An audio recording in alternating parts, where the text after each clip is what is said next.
Bonjour à toutes et à tous, c'est VinceFF. Aujourd'hui on se retrouve pour une nouvelle vidéo, et ensemble on va parler de Ubuntu Unity 21.04. Et oui, je parle de Unity en 2021, fait étonnant, mais fait très intéressant. C'est l'ami Endorphine64 du Discord qui m'en a parlé, et en effet, Ubuntu Unity est intéressant en 2021. Donc en fait, Ubuntu Unity n'est pas officiellement supporté par Ubuntu. C'est une petite communauté qui, sur le côté, fait vivre Unity, et du coup c'est une version communautaire de Ubuntu, mais je pense que il n'est pas impossible de revoir Unity en supporté par Ubuntu dans les années à venir, et je vais vous expliquer pourquoi. Donc, la communauté Ubuntu Unity utilise Telegram, utilise son site Ubuntu Unity pour interagir avec la communauté, dans le but de faire un DE quasi parfait. Par exemple, l'intégration de certaines applications comme Nemo est directement votée sur le Telegram, et donc à la base sur Unity vous aviez Nautilus, on nous a donné le choix entre Nautilus ou Nemo, et sur le Telegram, ce qui a été retenu par vote, c'est l'utilisation de Nemo. Et en fait, je voulais le dire en premier parce que je trouve que c'est hyper intéressant et je trouve que c'est une manière d'aborder Linux et les environnements de bureau de façon géniale, quoi. Donc Unity, c'est quoi? Unity, c'est un lanceur sur la gauche, enfin un dock avec des lanceurs sur la gauche et une barre en haut. Donc ça ressemble trait pour trait au Unity GNOME que vous connaissez aujourd'hui, sauf qu'on a quelques petites modifications qui sont bienvenues. Par exemple, si je fais un double-clic sur mon Nemo, vous voyez que je n'ai plus la barre de décoration de fenêtre. Celle-ci est intégrée directement à ma barre de menu en haut. Donc je peux la reprendre et ça fonctionne comme une fenêtre. L'énorme avantage que ça a, c'est que je gagne énormément de place verticale et c'est tout. C'est uniquement pour gagner de la place et d'avoir des fenêtres sans menu de base. Moi je trouve que c'est top. En tout cas, je suis très client de ça. Ensuite, on a du coup le dock, donc bon, rien de bien compliqué sur le dock, hein. Si vous voulez rajouter des applications, un simple clic, les glisser et on est bon. Et vous avez du coup le menu intégral, où vous retrouvez les applications que l'on utilise le plus souvent, donc ça c'est les favoris. On retrouve les utilisés récemment, on retrouve du coup toutes nos applications installées, hein, si on le souhaite, mais on a surtout une barre de recherche qui est ultra efficace. Donc, par exemple, si je tape Firefox, c'est super rapide. Et ensuite, on a la gestion de nos documents avec les 4 autres onglets. Donc là, c'est nos documents récents, avec un accès directement à nos dossiers. On a les vidéos, les musiques et les photos. Donc voilà, donc on a un menu qui est ultra efficace, on a un dock avec des lanceurs, et on a du coup l'intégration des menus et des décorations de fenêtres directement dans le menu du haut où on retrouve les notifications et l'heure. Donc jusque là, on est pour moi sur le quasi sans faute de l'efficacité du DE. Unity a été pour moi vraiment un attrait très fort vers Ubuntu dans les années passées. Et encore aujourd'hui, moi j'adore. Si on parle de charge RAM, donc le PC est démarré là depuis quasiment 2 bonnes heures, donc on est sur une VirtualBox avec 8 Go de RAM. Donc d'habitude j'utilise pas VirtualBox, mais là pour découvrir les différentes saveurs, c'est quand même assez agréable.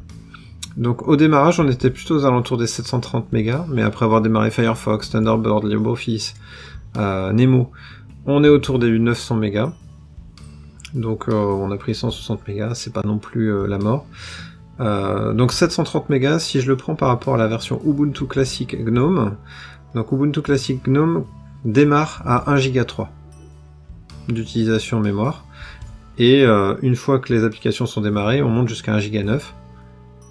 Moi perso je vois pas la diff, mais vu que vous êtes friand de ces chiffres-là, donc grosso modo en utilisation mémoire de base, on est sur 30-35% en deçà de la version GNOME, donc c'est plutôt un signe d'efficacité, selon moi. Sinon niveau utilisation noyau, donc on est sur un noyau 5.11, le même que Ubuntu, donc ça c'est normal. Donc le navigateur de fichiers, comme je vous l'ai dit, donc c'est Nemo qui a été retenu. Moi je comprends totalement ce choix. Il y a un truc que j'adore sur Nemo, c'est tout simplement la vue avec le panneau supplémentaire. Donc pour faire les copier-coller, pour faire les intégrations, c'est du bonheur. Et puis en plus il est plutôt classe. Là où Nautilus est peut-être trop sommaire et trop simple. Il est plus joli, Nautilus par contre. Nemo est un peu moins joli, mais par contre, niveau efficacité, Nemo c'est d'enfer. Hein. Entre le panneau supplémentaire, entre le choix des boutons, enfin bref, pour moi c'est du bonheur. Donc ensuite, une fois qu'on a vu celui-ci, donc on va aller voir vite fait les paramètres. Parce que bon, c'est ça qui est intéressant. Donc les paramètres du système, donc d'un point de vue hardware, donc c'est la même chose que sur XFCE, KDE, GNOME. Vous retrouvez exactement la même chose, avec à peu près la même façon d'être présenté. Dans la partie apparence, vous retrouvez uniquement la partie fond d'écran. Donc vous retrouvez ce superbe fond d'écran avec un hippopotame rose sur fond noir, que je trouve d'ailleurs plutôt classe. Vous pouvez gérer la taille des icônes directement ici. Et vous pouvez changer le thème. Donc on est sur des thèmes un peu vieillots, donc dans cette fenêtre, mais, il y a toujours un mais, vous avez le Unity Tweak Tool. Et là, dans Unity Tweak Tool, vous pouvez gérer votre DE vraiment de fond en comble, donc ça c'est vraiment super cool. On est sur un ajustement beaucoup plus complet que ce qu'on trouve sur GNOME. On est presque à un niveau qu'on peut retrouver sur KDE, donc c'est plutôt intéressant. Donc par exemple si je clique sur lanceur, donc c'est le dock à gauche, donc je peux choisir de le masquer automatiquement ou non. Je peux choisir son niveau de transparence, donc là on ne verra pas beaucoup la différence parce que du coup on est sur un fond noir. On peut choisir sa position, donc soit en bas, soit à gauche. Donc la taille des icônes aussi. On peut choisir le changement d'arrière-plan, les animations au lancement. Enfin, je ne vais pas tout vous montrer sinon la vidéo va durer des heures, mais c'est plutôt intéressant. Vous pouvez choisir de mettre un flou ou non sur la barre de recherche. Donc là on est sur le barre de menu en haut. Donc pareil, on a le choix de la transparence. On peut rajouter des secondes directement, le jour de la semaine. Enfin bref, vous pouvez clairement mettre votre environnement comme bon vous semble. Et ça c'est vraiment cool en fait. Donc là c'est pour la partie Unity. Ensuite on a la partie gestionnaire de fenêtres, où là je vais en parler un chouille. Donc là pour moi c'est un peu le point, allez, je vais dire noir de ce DE, c'est-à-dire qu'il repose sur Compiz.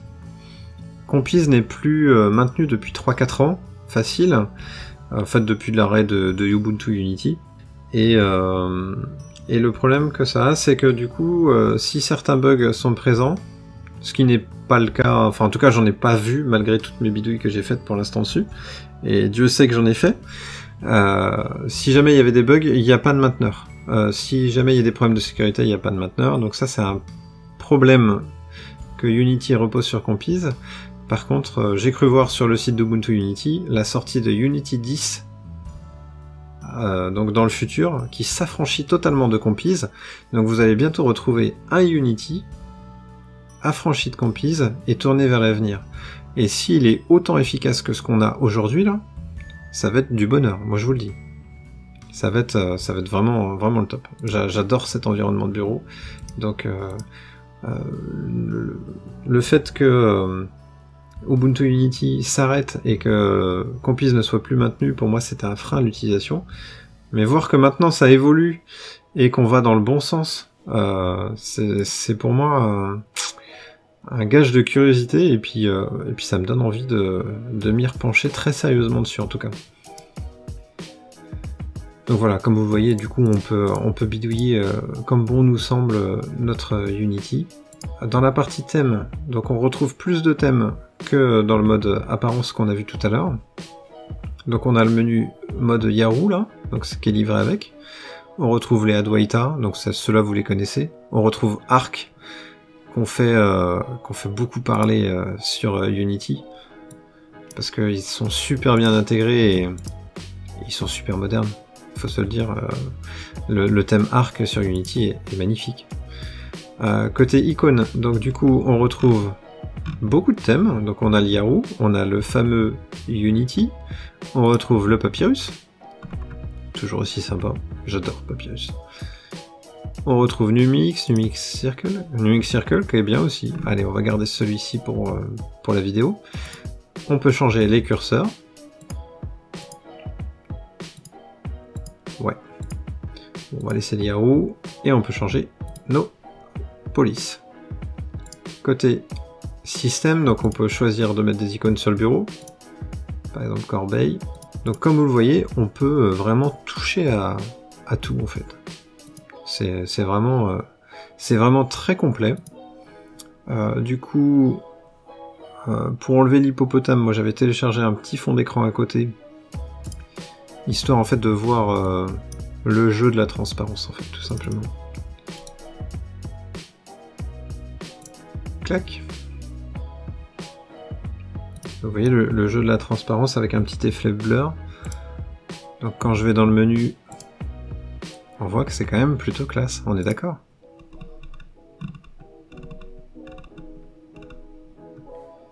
Et du coup, ce niveau de transparence, vous pouvez directement le gérer avec Unity Tweak Tool. Donc je vous montre vite fait. Donc c'est avec les lanceurs pour la barre du bas, qui était à gauche à la base. Donc de base, on est au curseur du milieu. Donc on a déjà une transparence, on peut la mettre complète, quasi complète. Vous voyez, c'est quand même plutôt cool, on peut jouer. Donc là, on a la transparence en haut.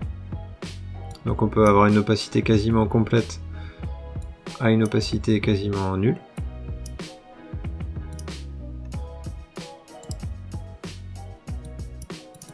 Et là, bof.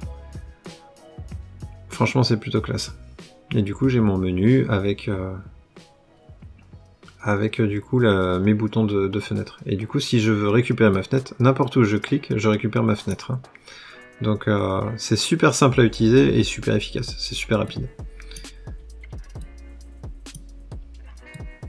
Moi j'ai rien à dire là-dessus, et comme vous le voyez, le système il branche pas, c'est super rapide, et on est sur un outil qui est encore une fois efficace, mais je pense que vous l'avez compris parce que je me suis répété plusieurs fois.